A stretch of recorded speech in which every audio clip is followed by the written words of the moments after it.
Madame, Monsieur, bienvenue à ce nouveau numéro, spécial d'ailleurs, de votre magazine environnemental RDC Environnement, qui sera consacré essentiellement aux travaux de l'atelier régional Consortia, SICOS et AGEOS. Synergie d'action en Afrique centrale pour une gestion durable des ressources naturelles à travers les données d'observation de la Terre. Tel était le thème de cet atelier co-organisé par la Commission internationale du bassin Congo-Ubangi-Sanga SICOS et l'Agence gabonaise d'études et d'observation spatiale AGEOS. C'était donc du 26 au 28 mai 2021 ici à Kinshasa. C'était dans le cadre du programme mondial, du programme continental, surveillance mondiale pour l'environnement et la sécurité et l'Afrique, de l'anglais Global Monitoring Environment and Security and Africa, GMS and Africa, images et commentaires. Regardez. Ils sont venus de la République démocratique du Congo, de la République du Congo-Brazzaville, de la République du Gabon, de la République du Tchad, de l'Union africaine et de la Communauté économique des États d'Afrique centrale.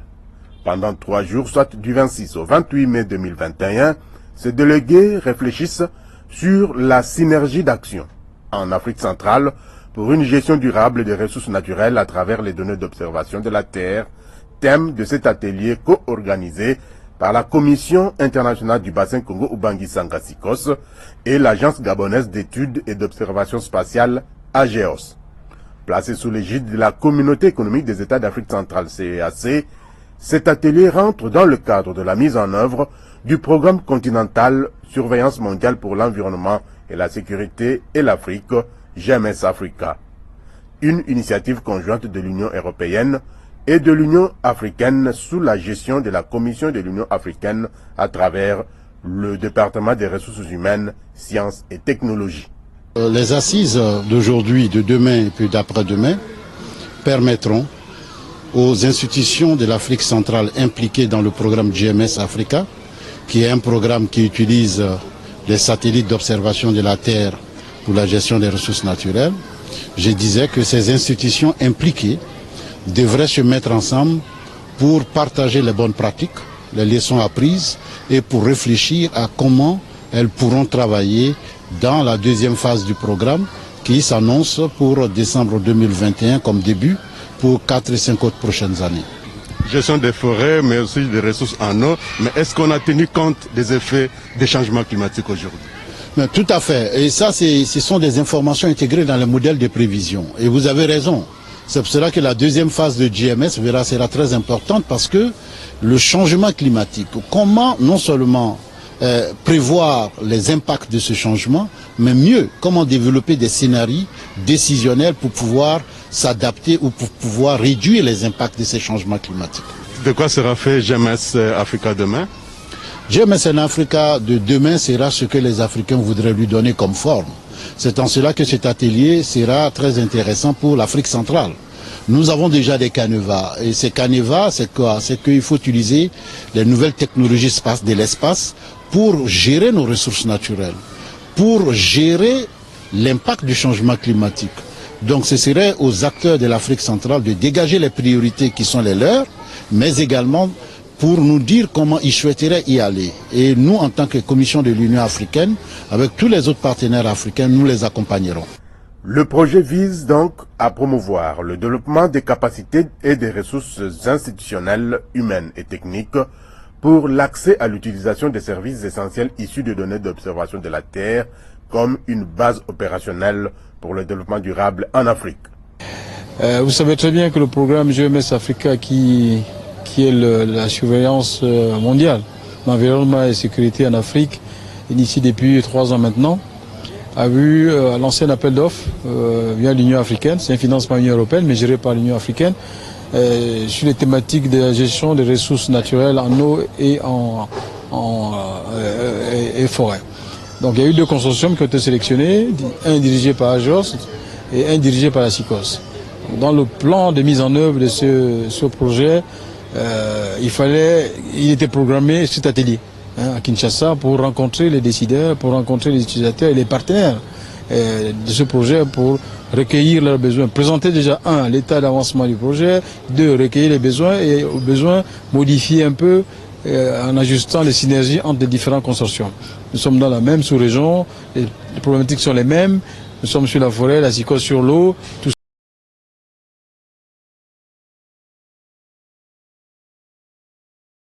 Puis, en prenant en compte le plan de convergence des besoins de la CAC, rentre vraiment dans la réponse aux maux qui minent la vie des populations de la sous-région Afrique centrale. Alors comment les populations de la sous-région peuvent ressentir les retombées des résultats de ces projets? Alors, les résultats de ces projets, je vais prendre deux exemples. Par exemple, dans la gestion des terres.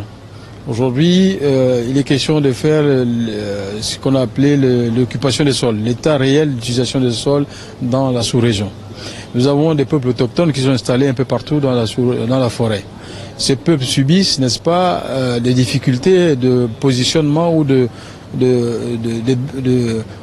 vie dans ces forêts-là, parce qu'il y a des permis forestiers, parce qu'il y a des permis miniers, parce qu'il y a des activités autres que celles qui doivent préserver leur nourriture, en quelque sorte. Donc elles vont où maintenant si jamais on délocalise tout, on coupe tout? Donc l'idée ici, c'est de dire, dans telle forêt, tel permis forestier, telle mine, prendre en compte cette présence des populations autochtones. Elles sont là depuis, elles doivent continuer à vivre, il est hors de question de les mettre dehors. Donc là, il y a un bénéfice réel de la préservation de l'environnement de ces populations-là qui ont besoin de vivre. Deuxièmement, dans la gestion de l'environnement. Vous prenez les pollutions aujourd'hui, notamment sur l'eau, et l'eau est utilisée de manière abondante par les populations, notamment les rivières. Est-ce qu'on continue comme ça sans avoir l'état de la qualité des eaux que boivent nos populations? Donc GMS Africa vient répondre à toutes ces questions-là pour la gestion durable, non seulement des forêts, non seulement des eaux, mais également prendre en compte l'ensemble des conditions de vie des populations. Déjà au premier jour de l'atelier, des présentations ont été faites par les représentants de deux consortiums en Afrique centrale, à savoir la SICOS et la GEOS, pour la mise en œuvre de ce programme avant les travaux en commission pour traiter les questions en profondeur. La SICOS et la GEOS développent donc deux thématiques portant respectivement sur la gestion de l'eau et des ressources naturelles et le suivi et l'évaluation des forêts d'Afrique centrale. Dans cette thématique, les projets développent les services ci-après. Le suivi des ressources en eau avec un accent particulier sur l'évolution des hauteurs d'eau pour la navigation fluviale, le suivi des bilans hydrologiques des sous-bassins de la région Afrique centrale, le suivi des zones inondées sous forêt de la cuvette centrale.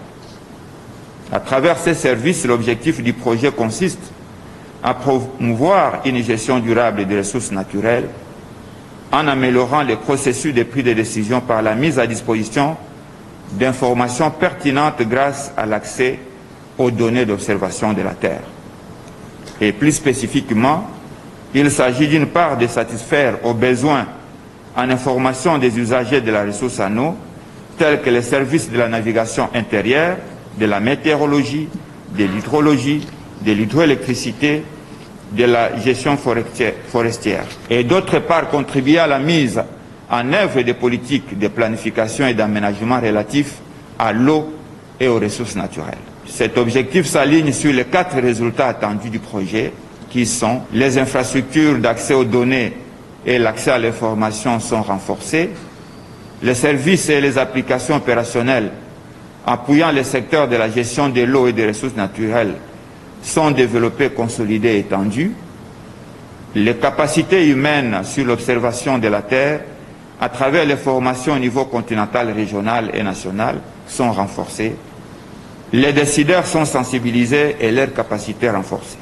Cet atelier régional était l'occasion pour les deux institutions et leurs partenaires d'échanger et de partager des informations ainsi que leurs expériences respectives sur les services et produits fournis et ou en cours d'élaboration relativement à leurs différentes thématiques. Nous sommes déjà très fiers des résultats obtenus. Je vous donnerai un exemple. La SICOS a développé ce que nous appelons un produit smartphone qui permet aux navigateurs de naviguer en toute sécurité sur le bassin du Congo, sur le fleuve, tout en améliorant la méthode de sécurité. C'est-à-dire que les capitaines ne vont plus regarder à vue d'œil les obstacles. Mais le smartphone va leur permettre de détecter à distance les obstacles pour la navigation, le mouvement du bateau. Ça, c'est exceptionnel, c'est gratuit, c'est donné à tous les armateurs et donc les opérateurs économiques en profiteront. L'avantage aussi, c'est que le transport se fera de façon sécuritaire. Et vous savez, le Congo, le fleuve est un poumon pour le transport des marchandises et des biens et des personnes. Alors donc, de ce point de vue, vous allez réaliser tout de suite l'impact. Deuxièmement, l'AGEOS. L'AGEOS a développé des outils d'analyse des terres humides sous forêt et puis de déboisement.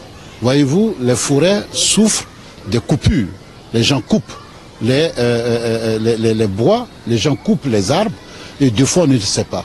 Et l'AGEOS aujourd'hui, grâce aux satellites d'observation, pourrait informer tout État qui serait intéressé à avoir plus d'informations sur le déboisement. Il s'est agi également de prendre connaissance des attentes de la communauté économique des États d'Afrique centrale, CEAC, en rapport avec sa politique régionale sur les ressources naturelles, en vue d'une meilleure capitalisation des résultats issus de ces deux actions thématiques.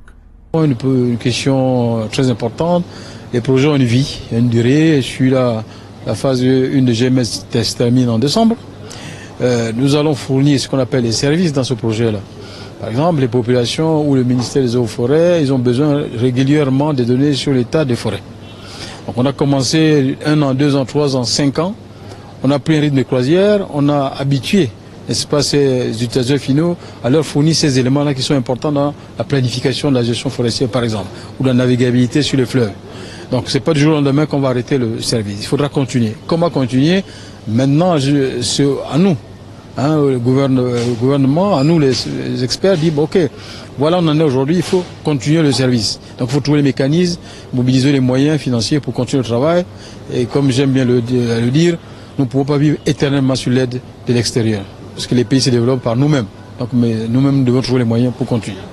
Pendant les 3 jours d'atelier, les participants ont présenté les résultats du programme GMSN Africa en Afrique centrale, identifié les synergies d'action possibles entre les deux consortiums et adopté le planning de suivi et de capitalisation des résultats par la communauté économique des États d'Afrique centrale, CEAC. Qu'est-ce qui s'est passé au deuxième jour de cet atelier, très important en tout cas pour la SICOS et pour l'AGEOS? Divine Mwalouké et Céline Boumba étaient sur place pour en savoir un peu plus. Voici le commentaire signé Muriel Maké-Selutine. La deuxième journée de l'atelier régional sur la synergie d'action en Afrique centrale pour une gestion durable des ressources naturelles à travers les données d'observation de la Terre, du projet de surveillance de l'environnement mondial et la sécurité et l'Afrique a été consacrée aux travaux en commission. Le premier groupe a exposé sur l'identification des synergies d'action entre AGEOS, SICOS et les acteurs régionaux, incluant la CEAC. Une ouverture dans le sens, n'est-ce pas, d'avoir une idée sur les différentes ressources qui ont été produites et essayer d'avoir également vers la fin de ce service-là comment matérialiser dans l'avenir tout ce qui a été déjà fait, qui permettra également au bailleur qui est le GMS de pouvoir soutenir un peu les consortiums en recadrant un peu les objectifs, n'est-ce pas, des travaux qui ont été déjà réalisés. Le deuxième groupe, de son côté, s'est occupé de l'élaboration d'un plan de suivi et de capitalisation des résultats obtenus par les programmes GMS and Africa. Ce sont les échanges entre les différents experts au niveau sous-régional qui discutent sur les questions de forêt et des ressources en eau. Il est question ici de voir quelles sont les synergies d'action entre les deux consortiums en Afrique centrale, c'est-à-dire AGEOS et SICOS, et voir comment dans le futur, ces deux consortiums pourront travailler ensemble et de produire ensemble des thématiques et des produits et services qui seront nécessaires pour l'Afrique centrale. Mais également, dans la phase 2 du projet GMS en Afrique, il est question aujourd'hui de se projeter dans l'avenir pour discuter ensemble de ce que peut ressembler la deuxième phase du projet GMS en Africa, ici en Afrique centrale, dans lequel nous n'aurons qu'un seul consortium. Donc il est important que ces deux consortiums s'accordent sur les thématiques et sur la gestion du futur consortium en Afrique centrale. D'autres groupes se sont penchés sur les ressources naturelles et en eau, ainsi que la formation et renforcement des capacités. Ils ont également examiné l'harmonisation des stratégies régionales, méthodologie des collectes et accessibilité des données spatiales. La séance des questions-réponses a permis d'enrichir les débats pour la formulation des recommandations pertinentes. Restons toujours à ces assises pour voir à présent ce qui s'est passé le dernier jour, soit le troisième jour des travaux. Au-delà de l'adoption du plan stratégique des activités de GMS en Africa, c'était aussi le moment des discours de clôture de ces assises et le résumé est ici signé Didi Mavambu. 3 jours ont suffi à ces experts de l'Agence gabonaise d'études spatiales AGEOS et de la Commission internationale du bassin du Congo Ubangi-Sanga SICOS, venus de la RDC, du Gabon, du Tchad, du Congo-Brazzaville, du Cameroun, de l'Union africaine, de la Communauté économique des États d'Afrique centrale et d'autres partenaires pour mutualiser leurs intelligences afin de mettre en place une synergie d'action en Afrique centrale pour une gestion durable des ressources naturelles à travers les données d'observation de la Terre. C'est dans le cadre du projet global Monitoring Environment and Security and Africa, entendez programme de surveillance de l'environnement mondial et la sécurité et l'Afrique, tenu du 26 au 28 mai 2021 à Kinshasa, capitale de la République démocratique du Congo. Dans son mot de clôture, Georges Goulemvuga, directeur de ressources en eau à la SICOS et coordonnateur de GMS and Africa, a remercié tous les participants pour l'assiduité et l'apport à la réussite des travaux. C'est l'occasion également de féliciter nos amis d'AGEOS, notre consortium sœur, s'il faut le dire ainsi, pour cette collaboration dans l'organisation, bien sûr sous la coordination de notre sœur, la CAC, à travers le directeur Rémi, qui nous a accompagnés depuis l'élaboration des termes de référence.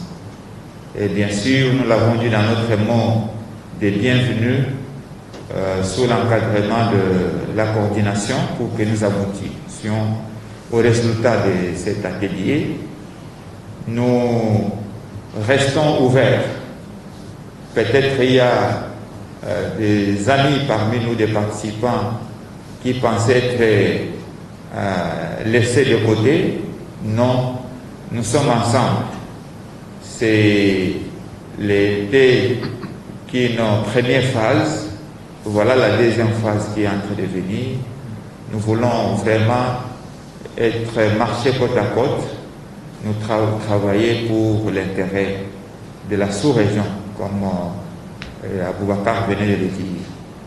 Au nom de Madame le secrétaire général, je réitère ces félicitations et remerciements pour le dévouement de toute l'équipe en termes de la logistique, qui s'est occupé de la logistique, les experts participants pour les travaux.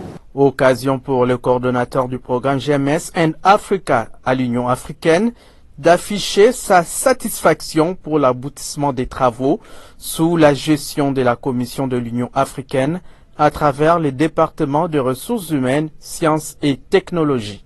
Sachez qu'on est tous dans le même bateau. Oui, nous avons l'atelier régional en Afrique centrale, mais il s'agit de l'Afrique d'abord. Vous avez des thèmes qui nous préoccupent. C'est vrai que l'eau et la forêt, vous en avez en masse ici, mais nous comptons sur vous pour les sauvegarder aussi, pour les exploiter de façon rationnelle, parce que je ne vous apprendrai rien. Après l'Amazonie, vous êtes considéré comme le deuxième poumon du monde. Donc, qui dit poumon parle de respiration. Les autres pays africains et européens même respirent grâce aussi à cette forêt-là. Donc il va de soi que c'est plus qu'une priorité pour nous. Alors, M. Rémy, au nom de la Commission de l'Union africaine, nous voudrons remercier la CEAC. La relation entre les communautés économiques régionales et l'Union africaine est une relation formelle. La commission économique ou les commissions régionales économiques sont considérées comme des démembrements en termes de responsabilité de travail en ce qui concerne l'Union africaine. Nous voulons aussi saisir l'opportunité pour remercier la SICOS et l'AGEOS, deux consortiums grâce auxquels nous avons cet atelier. Parce que s'ils ne voulaient pas, ça ne se passerait pas. Encore une fois, nous les encourageons à non seulement impliquer leurs partenaires actuels, mais à faire en sorte que tous les acteurs puissent avoir leur place autour de la table. Le premier objectif de l'agenda 2063 de l'Union africaine est simple. Une Afrique intégrée, une Afrique intégrée, une Afrique intégrée, une Afrique prospère, une Afrique prospère, une Afrique prospère et une Afrique en paix. La communauté économique des États d'Afrique centrale s'est dit fière de la tenue de cet atelier qui va contribuer à une gestion plus durable et plus rationnelle des ressources dont dispose l'Afrique pour son développement grâce aux données d'observation spatiale. Cet atelier était une occasion pour que le projet soit connu dans notre sous-région, que ces outils ou ces services sont produits. Les ressources naturelles qui peuvent nous amener à des conflits politiques, aux conflits sociaux.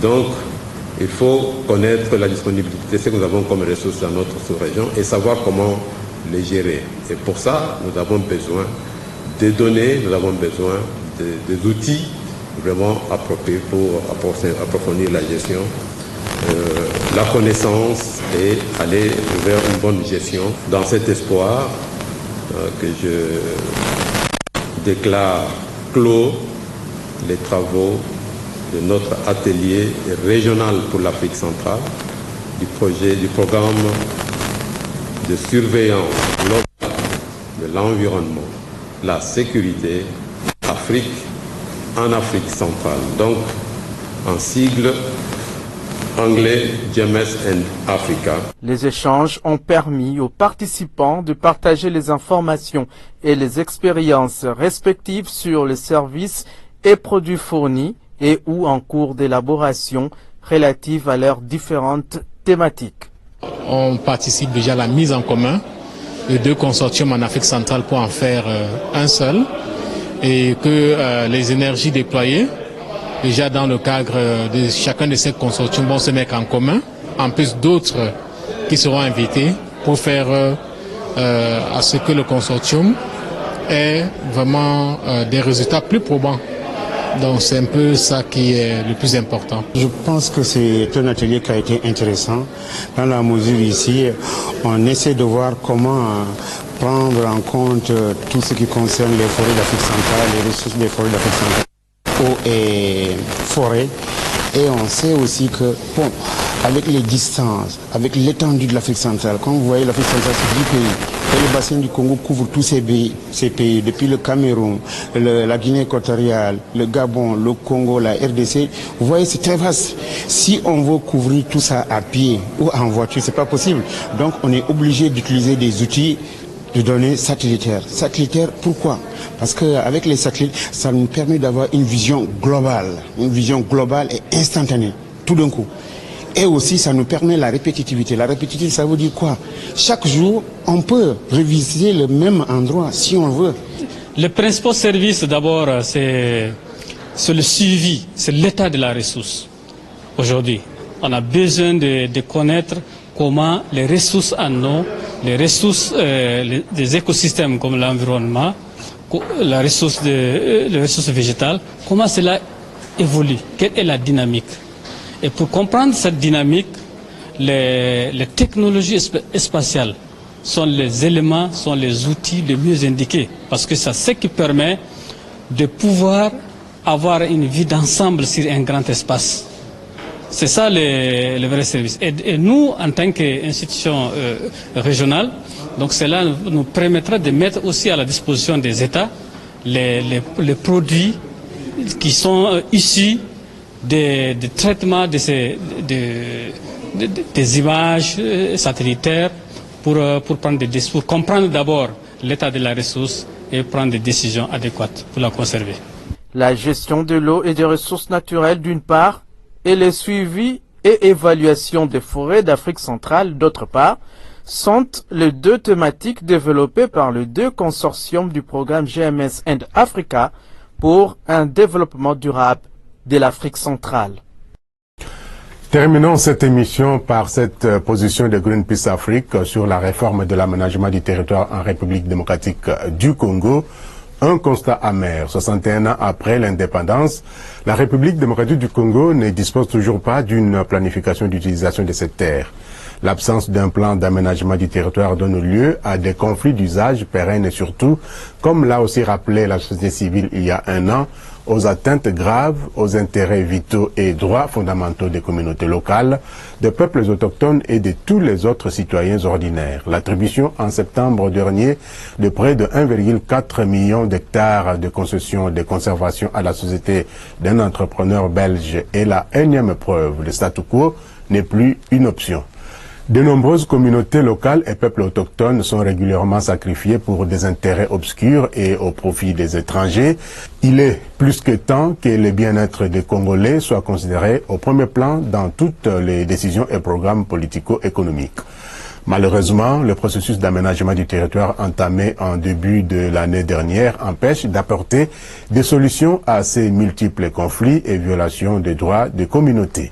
Des consultations guidées par le seul agenda politique de l'ancien ministre de l'aménagement du territoire, Agema Tembo, se sont déroulées au mépris des préoccupations et recommandations de la société civile.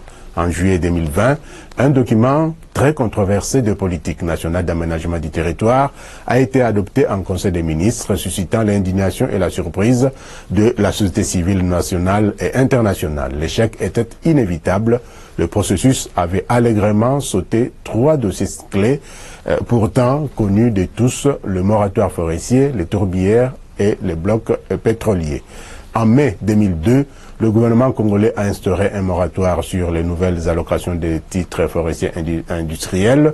Ce moratoire a été violé dès son instauration par des ministres de l'Environnement successifs. La dernière violation en date est celle de l'attribution par l'ancien ministre de l'Environnement Claude Nyamugabo en juin 2020 de 4 concessions couvrant près de 800 000 hectares à l'entreprise Groupe Service spécialisée dans le nettoyage industriel. La cuvette centrale de la RDC et la République du Congo comprend environ 145 000 km² de tourbières, séquestrant plus de 30 milliards de tonnes de carbone, l'équivalent d'environ 3 ans d'émissions de combustibles fossiles mondiales. La protection absolue de cette zone considérée comme une bombe à carbone et sa gestion par les populations qui l'habitent est une urgence d'enjeu planétaire.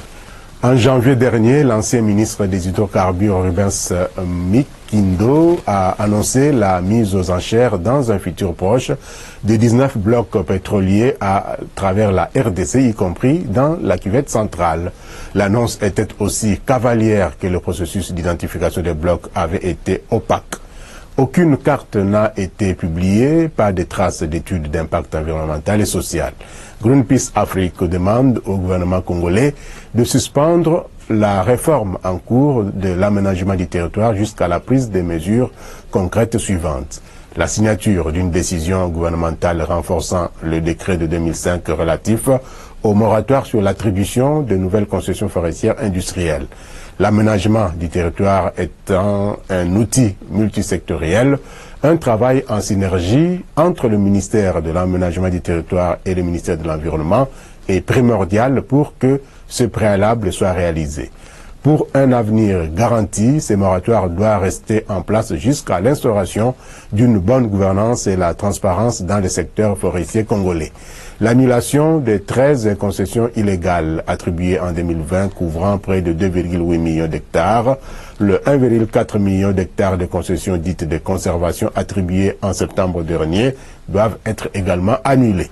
l'adoption d'une loi interdisant toute activité industrielle dans les tourbières de la cuvette centrale, l'annulation de la mise aux enchères des 19 blocs pétroliers annoncés en janvier 2021. Voici la position de Greenpeace.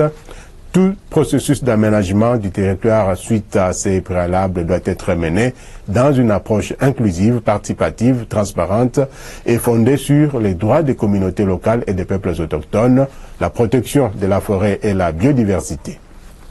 Le respect des droits des peuples autochtones est une exigence de la Déclaration des Nations Unies sur les droits des peuples autochtones et de la loi portant protection des droits des peuples autochtones pygmées en République démocratique du Congo, adoptée par l'Assemblée nationale en avril dernier.